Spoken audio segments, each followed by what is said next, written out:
অনেকেরই একটা প্রশ্ন ছিল যে কেজিএফ পার্ট 3 আসবে কিনা, কেজিএফ পার্ট 3 আসবে কিনা। কারণ কেজিএফ যে ফ্র্যাঞ্চাইজি আমাদের মধ্যে এমন একটা জায়গা তৈরি করেছিল যে কেজিএফ ফ্র্যাঞ্চাইজির প্রচুর ফ্যান্স আছে, তারা কিন্তু ফ্যান থিওরি তৈরি করে ফেলেছিল যে কেজিএফ 3 আসবেই ভাই, রকি ভাই আসবে, সমুদ্রের তলায় একটা আলাদা সোনার শহর তৈরি করে ফেলবে, সে সোনা নিয়ে যেহেতু সমুদ্রের মধ্যে ডুবে গেছিল পার্ট 2-তে। তো এক্স্যাক্টলি পরবর্তীকালে প্রশান্ত নীল এবং হোমেবেল ফিল্মস তারা কিন্তু অফিসিয়াল ডিক্লেয়ার করেছিল যে না ভাই, আমরা আর কেজিএফ আনছি না। হ্যাঁ, সালার যখন হচ্ছিল তখন সালার নিয়েও কিন্তু সেম আলোচনা হচ্ছিল যে সালার কি কেজিএফ ইউনিভার্সের অংশ, কেজিএফ ইউনিভার্সের অংশ। তো সেখানেও কিন্তু কোনোভাবে কেজিএফ ইউনিভার্স আসেনি। কিন্তু ভাই, কিংডম দেখতে গিয়ে মনে হলো এ তো কেজিএফ আর সালারকে পাঞ্চ করে তৈরি করেছে। কোথাও মানে কিংডম দেখতে গিয়ে আপনার মনে হবে না যে এটা আপনি আলাদা কোনো সিনেমা দেখছেন, আপনার মনে হবে এটা যেন কেজিএফ আর সালারের কোনো প্যাক্ট ইউনিভার্স। এই ইউনিভার্সের আলাদা কোনো প্রান্তে এরকম একটা ঘটনা ঘটছে। এখানে বিজয় দেবরাকোন্ডার চরিত্রটা ঠিক সেম রকি ভাইয়ের ক্যারেক্টারের মতনই এগোচ্ছে। সেও একটা মাসিয়া হচ্ছে একটা অঞ্চলের, যেখানে কৃতদাস করে রাখা হচ্ছে কিছু মানুষকে। সে সেখানে পৌঁছচ্ছে, পৌঁছে গিয়ে সেখানে সে তাদেরকে মুক্ত করছে এবং সেখানে তার বড় ভাইয়ের সাথে একটা মানে ব্যাপার চলছে, যেটা আমরা সালারে বন্ধুত্ব হিসেবে দেখতে পেয়েছিলাম।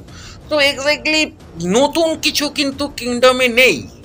কিন্তু অবশ্যই কিংডমের এটা তো জাস্ট পার্ট 1 ছিল, এর পরের পার্ট তো সাম্রাজ্য আসবে। কিন্তু ঘটনা হচ্ছে যেটা, সেটা হচ্ছে যে আলটিমেটলি কিন্তু কেজিএফ পার্ট 3 বা সালারের মতনই একটা কম্বিনেশন কিন্তু এই ছবির মধ্যে আমরা পাচ্ছি। নতুন কিছু নেই, কিন্তু এটা মানে ওয়ান কাইন্ডস অফ কেজিএফ ইউনিভার্সের একটা অংশ যদি কেউ বলে চালিয়ে দেয়, মার্কেটিং করা হতো, তাহলে পাবলিক কিন্তু আরও বেশি করে এটাকে নিত। কিন্তু এটা যেহেতু আলাদা করে রিলিজ হয়েছে, যেটা ছবি দেখতে গিয়ে দর্শক উপলব্ধি করতে পারছে এ ভাই এ তো একই ব্যাপার। হ্যাঁ, মনে হচ্ছে যেন অন্য, ওই যে বললাম, একই ইউনিভার্সের অন্য কোথাও সেম ঘটনা ঘটছে। কিন্তু ঘটনা যেটা হচ্ছে সেটা হচ্ছে যে বিজয় দেবরাকোন্ডা মানে এত ভালো একটা অভিনেতা, যে আমাদেরকে এত ভালো ভালো সিনেমা অতীতে দিয়ে গেছে, এত ভালো একজন পারফর্মার, সেই পারফর্মার মানে খুব মানে মানে উল্টোপাল্টা দুর্বল স্ক্রিপ্টের জন্য কিন্তু সে এবার আর জায়গায় আসছে না। কেননা তার লাইগার আমরা দেখলাম, লাইগারেও সে মারাত্মক অভিনয় করলো, কিন্তু স্ক্রিপ্ট দুর্বল, প্রেজেন্টেশন দুর্বল। পুরী জগন্নাথের ছবি হলেও সেই ছবি কিন্তু ডুবে গেল।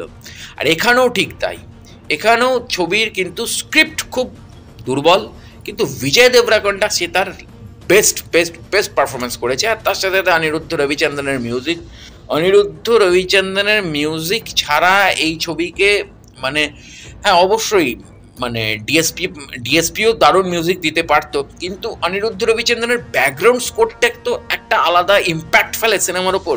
কেননা আমরা প্রত্যেকেই জানি যে ওর ব্যাকগ্রাউন্ড স্কোর, আমরা জওয়ানের ক্ষেত্রেও দেখেছি যে অনিরুদ্ধের ব্যাকগ্রাউন্ড স্কোর কিন্তু নিজে একটা কথা বলে এবং সেই কথাতে কিন্তু গল্প এগিয়ে যায়।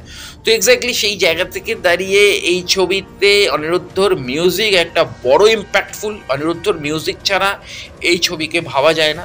অবশ্যই ছবিটা দেখা যায়, ওয়ান টাইম ওয়াচ, কিন্তু একেবারে যে মারাত্মক ভালো ছবি, আমি ভালো ছবি হয়েছে, কিন্তু ওই যে বললাম কেজিএফ 3 বা সালারের একটা কম্বিনেশন হিসেবে যদি আপনি মনে করে দেখেন তো ভালো লাগবে, কিন্তু আলাদা করে কোনো কিছু পাওয়ার নেই ছবিটা থেকে। তো দ্যাটস ইট, দেখতেই পারেন। তো ছবিটা আমার ভালোই লেগেছে এবং সেই জায়গা থেকে দাঁড়িয়ে অবশ্যই বিজয় দেবরাকোন্ডার জন্য শুভকামনা থাকলো। জুড়ে থাকুন আমার চ্যানেল এবং পেজের সাথে। দেখা হচ্ছে পরের ভিডিওতে। নমস্কার।